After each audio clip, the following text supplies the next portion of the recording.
ঋতুপর্ণ ঘোষের দ্বাদশতম মৃত্যুবার্ষিকীতে আমাদের চ্যানেলের বিশেষ নিবেদন। তারই লেখা ফার্স্ট পার্সনের একটি অংশ পাঠ করে শোনাচ্ছি। একা মানে কি? ঘুমের মধ্যে অবচেতন সোহাগে পাশে হাত বাড়িয়ে কাউকে কাছে টেনে নিতে গিয়ে নিঃশব্দ উপহাস। কাছ থেকে ফিরে এসে বাসি কতগুলো আসবাবের সঙ্গে নিত্যকার সেই এক নৈর্ব্যক্তিক মুখোমুখি।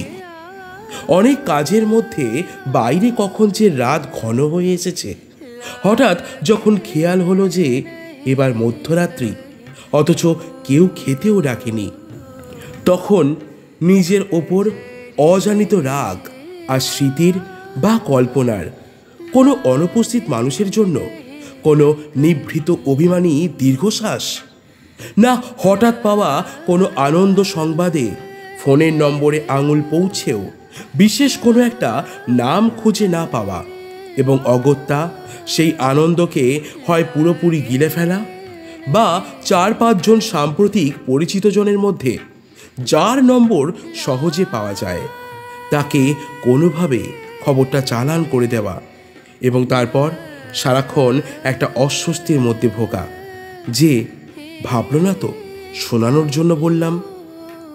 একা মানে কি?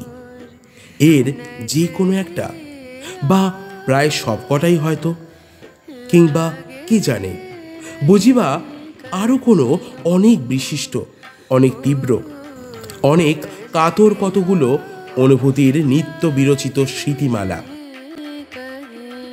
শুনলেন ঋতুপর্ণ ঘোষের লেখা ফার্স্ট পার্সনের একটি অংশ বিশেষ।